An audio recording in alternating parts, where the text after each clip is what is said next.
कहानी की शुरुआत में जापान के अंदर शिंजो नाम करके एक छोटा सा शहर दिखाया जाता है। इस शहर के अंदर हम कुमोगामी नाम करके एक डॉन को देखते हैं। इस डॉन का एक ग्रुप है और उसके ग्रुप का नाम है याकुजा। सब कुछ तो ठीक चल रहा था, लेकिन अचानक से इनके ही घर के अंदर सकाता नाम करके एक इंसान घुस आता है, जो कि याकुजा ग्रुप्स के सभी लोगों को जान से मारने लगता है। जब कुमोगामी को पता चला कि इन पर हमला हुआ है तो वो अपनी जान बचा करके भागने लगता है। कुमोगामी का एक खास आदमी सकाता पर जा करके हमला कर देता है और फिर इन दोनों के बीच में फाइट होने लगती है। वैसे वो आदमी सकाता को बहुत मारता है, लेकिन जब सकाता को मौका मिलता है तो वो उसके हाथ को ही काट देता है। घर के अंदर एक कमरे में कुमोगामी गन में गोलियां भर रहा था, लेकिन गन से भी वो सकाता का कुछ उखाड़ नहीं पाता। अगले ही पल सकाता उसके करीब जाता है और उसकी जान ले लेता है। इस तरह से याकुजा गैंग खत्म हो जाता है। उसी वक्त एक आदमी सकाता को गन से शूट करने के लिए खड़ा होता है, लेकिन उस आदमी के पीछे फिजुता नाम करके एक इंसान आ जाता है जो उसे शूट कर देता है और इस तरह से वो सकाता को बचा लेता है। वैसे दोस्तों, ये दोनों साथ में मिल करके काम करते हैं। याकुजा गैंग को खत्म कर देने के बाद फिजुता कहता है कि एक बार फिर से सोच लो, क्या तुम काम छोड़ना चाहते हो? जिस पर सकाता उससे कहता है कि हाँ, ये मेरा आखिरी काम था, मतलब कि अब से सकाता ये मार काट वाला काम नहीं करेगा। जब वो घर पर आता है तब हमें मालूम चलता है कि उसकी एक प्यारी सी फैमिली है। उसकी एक बेटी और बीवी है। बेटी का नाम है रियो और सकाता ने ये मार काट वाला काम इसलिए छोड़ा क्योंकि उसकी अब एक फैमिली हो गई है। उसने अपनी फैमिली को लोगों से छुपा करके रखा था। सकाता जब अपने कमरे में था तब उसे एक आवाज सुनाई देती है। आवाज को सुन करके जब वो बाहर आता है तब उसे मालूम चलता है कि उसके घर में एक गैंग घुस आई है और इन सभी लोगों ने मास्क लगा रखा था, इसलिए इन्हें पहचानना थोड़ा मुश्किल हो रहा था। इस वक्त जिसे आप देख रहे हो वो इंसान इन सभी का लीडर है और उसने भी मास्क लगा रखा था, इसलिए सकाता उसे पहचानता नहीं। वो सकाता से कहता है कि तुमने याकुजा गैंग को खत्म करके हमारे लिए बहुत अच्छा काम किया है, लेकिन अब मैं कोई लफड़ा नहीं चाहता हूँ। मैं इस शहर में बदलाव लाना चाहता हूँ। मुझे तुम्हें खत्म करना होगा क्योंकि मैं नहीं चाहता हूँ कि आगे चल करके तुम्हारी वजह से मुझे कोई प्रॉब्लम हो। उसी वक्त सकाता अपनी बेटी को बचाने के लिए इनके एक आदमी पर हमला करता है, लेकिन बाद में वो रुक जाता है क्योंकि इस वक्त उसकी फैमिली की जान दांव पर लगी हुई थी। ये लोग सकाता को बहुत मारते हैं और जब उसकी बीवी इन लोगों से कहती है कि मेरी बच्ची को छोड़ दो, उसे जाने दो, तो तभी इनमें से ही एक आदमी उसकी बीवी को गन से शूट कर देता है, जिसकी वजह से मौके पर ही उसकी बीवी की मौत हो जाती है। अब ये लोग उसकी बेटी को भी शूट करने वाले थे, लेकिन तभी सकाता अपनी बेटी को भागने के लिए कहता है। उसकी बेटी खड़ी होती है और बाहर की तरफ भागती है, लेकिन तभी सुनाहरा अपनी गन से उसकी बेटी को शूट कर देता है,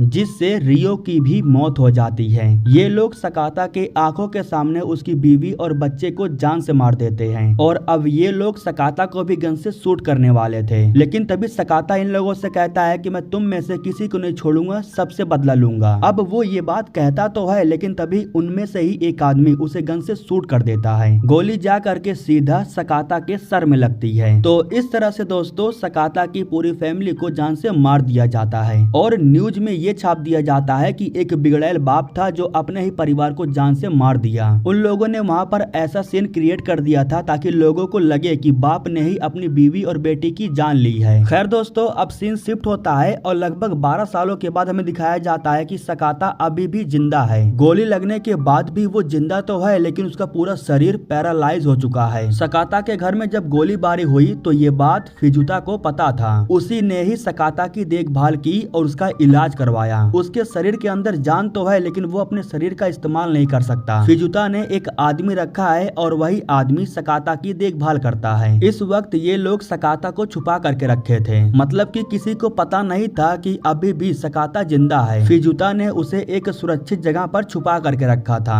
इसके बाद दोस्तों सीन शिफ्ट होता है और हमें एक इंटरव्यू सेशन को दिखाया जाता है। शिंजो शहर के जो मेयर हैं उनका नाम है सुनोहरा और ये सारा इंटरव्यू उन्हीं के साथ में हो रहा था। वो लोगों को बताते हैं कि हम शिंजो शहर में बहुत बड़ा बदलाव करने वाले हैं। हम शिंजो शहर में महारोबा नाम करके एक पैराडाइज बनाने वाले हैं, जिसके अंदर क्लब, थिएटर, कसिनो और भी बहुत कुछ देखने को मिलेगा। इंटरव्यू के दौरान एक जर्नलिस्ट खड़ा होता है और सुनोहरा से कहता है, हमारे शहर में आए दिन क्राइम हो रहा है, उसका क्या? सुनने में आया है कि जब याकुजा गैंग खत्म हुआ तो उसके अगले ही दिन आप यहाँ के मेयर बन गए। कुछ सूत्रों के जरिए हमें मालूम चला है कि आपने अभी बहुत घपला किया है। मेयर के पद पर आने के लिए आपने कितने लोगों की जान ली है? ये सवाल बहुत अटपटा था और इसका जवाब सुनोहरा के पास नहीं था। वो कहता है कि आप तो जर्नलिस्ट हो, आपको जो मिलता है वो छाप देते हो। हालांकि जर्नलिस्ट कहता है कि नहीं, मेरे पास कुछ सबूत भी है। उसी वक्त सुनोहरा उसकी बात दबा देता है, उसे बोलने का मौका ही नहीं देता। इंटरव्यू खत्म होता है और रात के समय में हम उसी जर्नलिस्ट को देखते हैं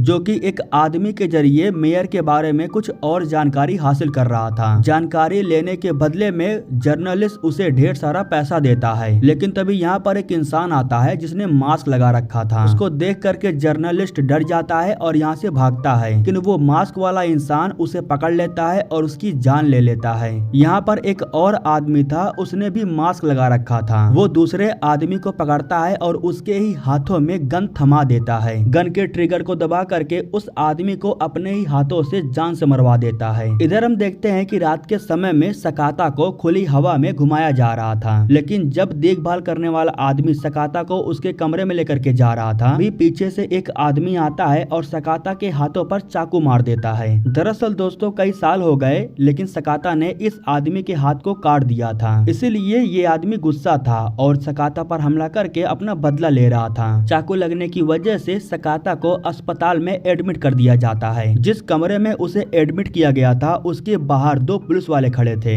इन पुलिस वालों का जो चीफ है उसका नाम है शिनोजुका। वो इन पुलिस वालों के पास आता है और इन्हें कुछ पैसे देते हुए कहता है कि जाओ कुछ खा पी लो। ये लोग भी पैसे लेने के बाद यहाँ से चले जाते हैं। इसके बाद शिनोजुका मास्क लगा करके सकाता के पास जाता है। दरअसल दोस्तों वो सकाता को एक इंजेक्शन लगा करके उसे जान से मारने के लिए आया था। उस दिन जब सकाता की फैमिली को मारा गया तो वहाँ पर ये भी शामिल था। ये बात सकाता को पता था। वो हिम्मत करके खड़ा होता है और उसके ऊपर हमला कर देता है। वैसे उसका शरीर पूरी तरह से काम तो नहीं कर रहा था, लेकिन फिर भी जैसे तैसे करके वो उससे लड़ता है। सकाता को जैसे ही मौका मिलता है तो वो उसके गले को लपेटे में ले लेता है। उसके गले को दबा करके वो उसे जान से मार देता है। जब बाद में फिजुता को मालूम चला कि सकाता अस्पताल में एडमिट है तब वो उसे देखने के लिए आता है, लेकिन जब वो यहाँ पर सकाता को देखता है तो उसे देख करके वो काफी हैरान रह जाता है। सकाता खुद से चल करके बाहर आता है और उसे धीरे धीरे सब कुछ याद आने लगा था। उसे लोगों का चेहरा तो नहीं दिखाई दिया था, लेकिन जिन लोगों ने जो भी मास्क पहना था सारा मास्क उसकी आंखों के सामने आ जाता है। उसकी याददाश्त जैसे ही वापस आती है तो सकाता पूरी तरह से ठीक हो जाता है।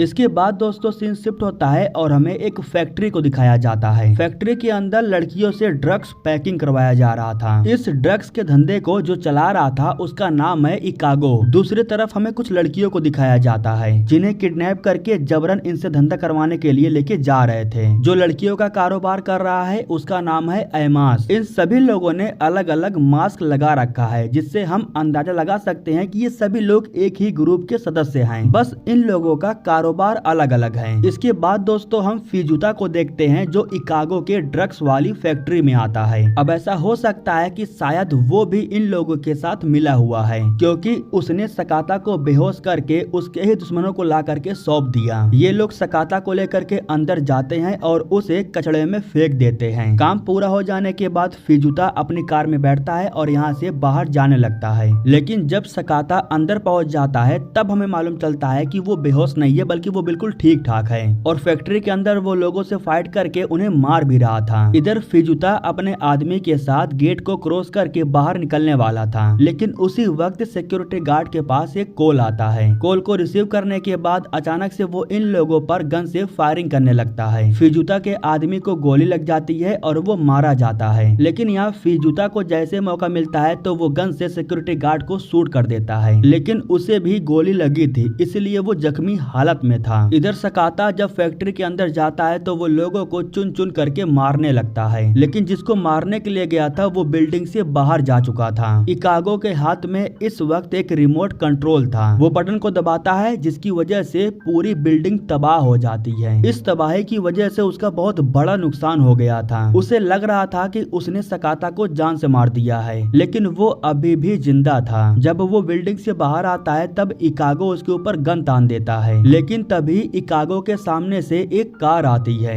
उस कार को फिजुता ड्राइव कर रहा था, उसी ने ही इकागो को ठोका। फिजुता को गोली लगी थी इसलिए वो भी जख्मी हालत में था। वो कार से बाहर निकलता है और सकाता से कहता है कि तुम्हारा परिवार मेरी वजह से मारा गया। तुम्हारे परिवार की जानकारी मैंने ही उन लोगों को दिया था, इसके लिए मुझे माफ कर देना। लेकिन सकाता माफ नहीं करता, वो उसे गन से शूट कर देता है। इसके बाद वो देखता है कि इकागो मरा नहीं है बल्कि अभी भी उसके शरीर में जान है। सकाता उसे अपने साथ लेकर के एक लोकेशन पर जाता है और वहाँ पर उसे बांधने के बाद उसे मारना शुरू करता है। दरअसल सकाता बस ये पता करना चाहता था कि इन लोगों का बॉस कौन है, लेकिन इकागो कहता है कि तुम मेरी जान ले लो लेकिन मैं मुंह नहीं खोलूंगा। उसी वक्त इकागो का फोन बजने लगता है और जब सकाता फोन को रिसीव करता है तब हमें मालूम चलता है कि इनके बॉस ने ही कॉल किया था। इन सभी का बॉस कोई और नहीं बल्कि सुनोहारा है, जो इस पूरे शहर का मेयर है। वो सकाता से कहता है कि मुझे उम्मीद नहीं थी कि तुम जिंदा बच पाओगे। खैर मैं तो तुम्हें ये बताना चाहता हूँ कि तुम्हारी नन्ही सी परी यानी कि तुम्हारी बेटी वो अभी भी जिंदा है। मैंने उसे एक सुरक्षित जगह पर रखा है और अगर तुम चाहते हो कि तुम्हारी बेटी जिंदा रहे तो मेरे आदमियों को मारना बंद कर दो। अगर तुमने ऐसा नहीं किया तो मैं इस बार तुम्हारी बेटी को जिंदा नहीं छोड़ूंगा। इसके बाद दोस्तों सीन शिफ्ट होता है और हमें रियो को दिखाया जाता है जो कि अब काफी बड़ी हो गई है।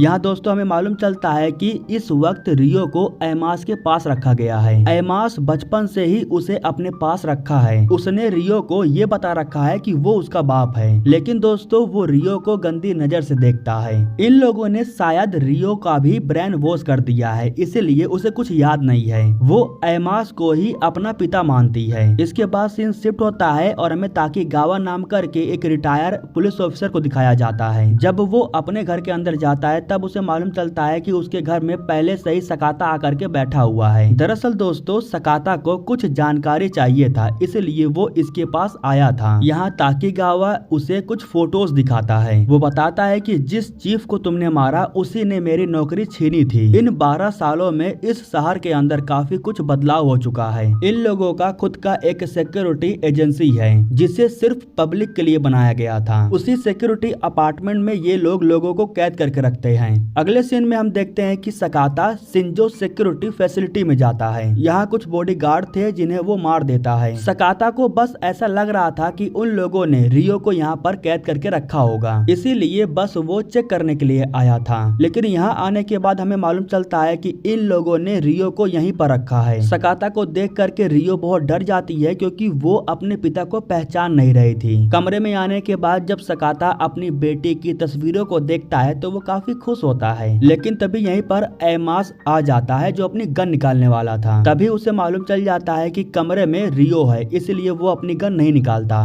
बल्कि वो सकाता से प्यार से बात करने लगता है। सकाता कहता है कि आखिर तुमने ऐसा क्यों किया। इतना कहने के बाद वो एमास को पीटने लगता है। जब वो एमास को पीट रहा था तब वो उसकी आवाज सुनता है। आवाज को सुनने के बाद सकाता को मालूम चल जाता है कि उस दिन उसकी बीवी को गोली मारने वाला कोई और नहीं बल्कि एमास ही था। वो एमास को खत्म करने के लिए खड़ा होता है, लेकिन तभी यहीं पर रियो आ जाती है। उसने अपने हाथों में तीर और कमान ले रखा था। तीर कमान से वो सकाता के ऊपर हमला कर देती है। यहाँ एमास को जैसे ही मौका मिलता है तो वो सकाता को खिड़की से नीचे फेंक देता है, लेकिन अगले ही पल वो नीचे से गायब हो जाता है क्योंकि ताकीगावा ने उसे अपनी कार में बैठा लिया था। वो सकाता को अपनी कार में बैठाने के बाद उसे लेकर के कहीं दूर जाता है। एक बार सकाता ने भी ताकीगावा की जान बचाई थी, इसीलिए ताकीगावा भी एहसान बराबर कर रहा था। लेकिन उसी वक्त उसके पास एक कॉल आता है और ये कॉल सुनोहारा ने उसके पास किया था क्योंकि वो सकाता से बात करना चाहता था। वो कहता है कि अगर अपनी बेटी को सही सलामत देखना चाहते हो तो मुझसे महारोबा में आकर के मिलो। सकाता अपनी बेटी को बचाना चाहता था, इसलिए सबसे पहले वो उस जगह पर जाता है जहाँ पर वो अपना हथियार और गाड़ी को रखता है। वो कुछ हथियार लेता है और अपने गाड़ी में सवार हो करके महारोबा जाता है।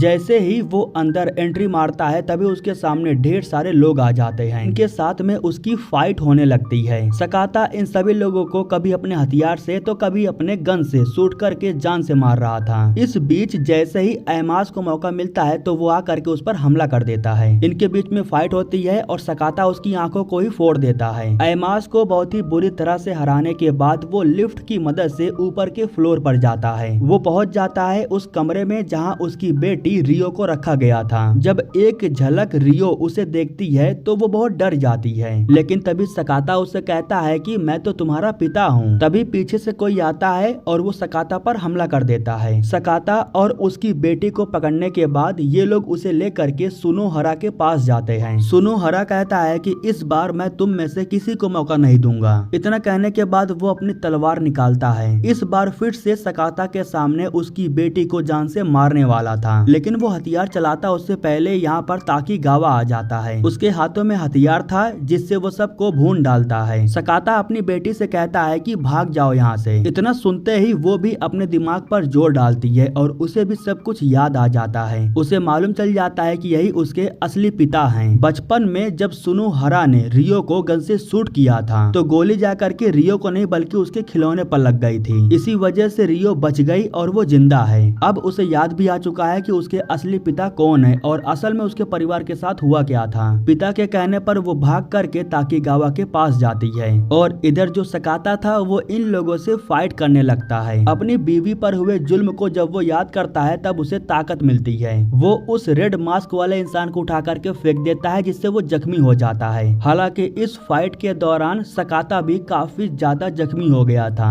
जो रेड मास्क वाला इंसान है ना, उसका नाम है ओंगडो। उसे इस तरह से जख्मी हालत में देख करके सुनो हरा को भी काफी बुरा लगता है। यहाँ दोस्तों हमें मालूम चलता है कि ये दोनों सगे भाई हैं। बस एक रईस था और दूसरा गरीबी में अपनी जिंदगी बिता रहा था। हाँ, लेकिन इन दोनों भाइयों ने अपनी ट्रेनिंग एक साथ किया था। सुनो हरा का काम था ऑर्डर देना और ओंगडो जा करके निपटाने का काम करता था। यहाँ पर सुनो हरा जब अपना मास्क लगाता है तब सकाता को मालूम चलता है उस दिन उसके घर के अंदर सुनो हरा ही अपनी ग्रुप के साथ आया था। यह जान करके सकाता को गुस्सा तो आता है लेकिन वो फाइट नहीं कर पाता। उसके अंदर अब इतनी ताकत नहीं बची थी कि वो सुनो हरा से लड़ पाए। उसे जैसे ही मौका मिलता है तो वो सकाता के एक हाथ को काट देता है। एक हाथ कट जाने के बाद भी सकाता हार नहीं मानता। वो फिर से खड़ा होता है और सुनो हरा से लड़ता है। आखिरी में जब वो अपने हथियार से हमला करता है तो सुनो हरा की तलवार टूट जाती है, जिसकी वजह से सकाता को मौका मिलता है और वो सुनो हरा को जान से मार देता है। उसको खत्म करने के बाद सकाता भी जमीन पर गिर जाता है। रियो अपने पिता के पास वापस लौट आती है, लेकिन तभी दोस्तों जो एमास था वो गन लेकर के यहाँ पर आ जाता है और वो गन से सकाता को शूट कर देता है। फिर वो रियो से कहता है कि मैं तुम्हारा असली पिता हूँ, मैंने तुम्हें पाल पोस करके इतना बड़ा किया है। तभी दोस्तों सकाता एक बार फिर से खड़ा होता है और पीछे से एमास के ऊपर हमला करके उसे जान से मार देता है। इस तरह से एमास को जान से मारने के बाद वो अपनी बेटी को गले लगाता है और अपना दम तोड़ देता है।